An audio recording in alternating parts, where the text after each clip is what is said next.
Obrigado, Sr. Presidente. Obrigado, Comissária Indigitada.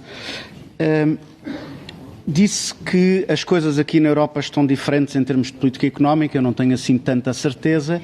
É verdade que agora se fala muito sobre investimento, mas a principal restrição às políticas de investimento na União Europeia continua a ser o Pacto de Estabilidade e Crescimento e as interpretações altamente restritivas que vão sendo impostas pela Comissão no âmbito do semestre europeu, e agora temos os cortes na coesão.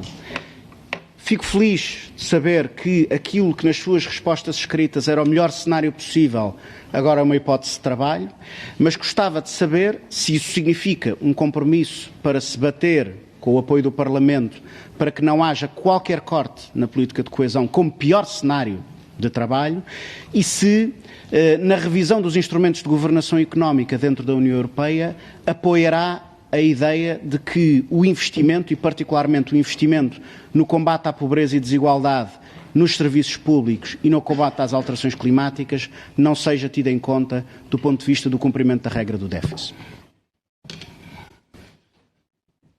Sr. Deputado, é com muito gosto que lhe respondo. Relativamente ao funcionamento do semestre europeu e do Pacto de Estabilidade e Crescimento, há um progresso. Para quem estava aqui há alguns anos, há de facto um progresso. Dizer-lhe que considero que as coisas estão a funcionar perfeitamente como eu idealizo que venham a funcionar quando de facto a moeda única e toda a envolvente da União Económica e Monetária estiver toda ela operacional. Acho que há um caminho e nós estamos a meio de um caminho que é assim que a Europa se constrói, é passo a passo. O que é importante é que nós sejamos capazes de ir corrigindo erros, ir melhorando e ir trabalhando em conjunto nesse sentido. Portanto, relativamente aos outros aspectos, eu já repeti, já repeti dois ou três membros que colocaram essa questão, portanto, acho que de facto não vale a pena estar sempre a insistir no mesmo ponto. Acho que de facto com uma restrição muito grande orçamental temos um cenário. Se o Parlamento e os dois co-legisladores aumentarem esse plafond é importante e é bem-vindo e, obviamente, eu acho que a política de coesão deve ser protegida, assim como o pilar 2 se é que não está a considerar na sua pergunta, assim como o pilar 2 da agricultura, até porque muita da política de coesão passa precisamente por esta relação próxima que existe muito nas zonas rurais entre política de coesão e política de reforma das estruturas agrárias. Portanto, isto é bom que funcione, é bom que, de facto, nós tenhamos meios suficientes para atacar os problemas que vão surgindo. E, portanto, eu bater-me-ei por este dossiê porque é o meu, mas também porque este dossiê e esta convergência são absolutamente fundamentais para a dinamização e para o funcionamento de um mercado interno, que é algo de muita exigência, mas essa exigência ainda é mais agravada quando se lhe junta uma moeda única. Isto acaba por criar uma situação de muito difícil gestão quando as economias subjacentes são muito diferentes. Portanto, nós sabemos isso da teoria, sabemos isso de facto e, portanto, temos de ir caminhando nesse sentido. O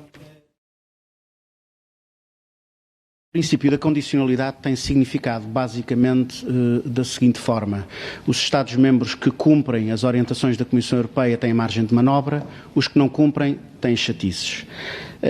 E, portanto, é importante para este Parlamento saber do que é que falamos quando estamos a falar das reformas na sua pasta. Se é o antigo refrão da desregulação do mercado de trabalho, dos cortes nos serviços públicos, das privatizações, ou se estamos a falar de outras coisas.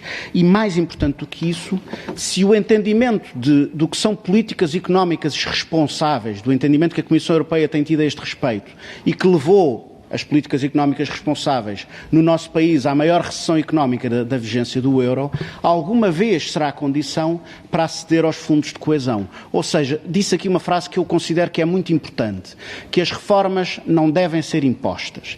O compromisso, quero-lhe perguntar se assume o compromisso de, em circunstância alguma, utilizar a atribuição ou não atribuição de fundos como moeda de troca para a implementação de reformas impostas pela Comissão. Há duas questões diferentes na sua pergunta, segundo a minha ótica.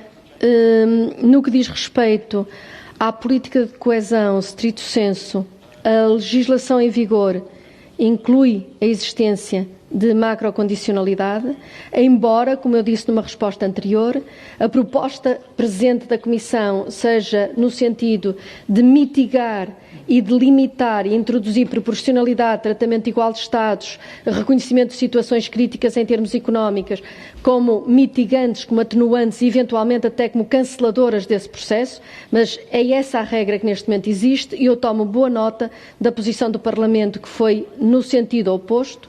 E depois há o outro lado, que é o lado das reformas estruturais, onde, na minha opinião, aquilo que neste momento nós teremos de fazer e de implementar é exatamente uma construção de políticas que sejam políticas que mexam nas condições de competitividade e de crescimento desses países.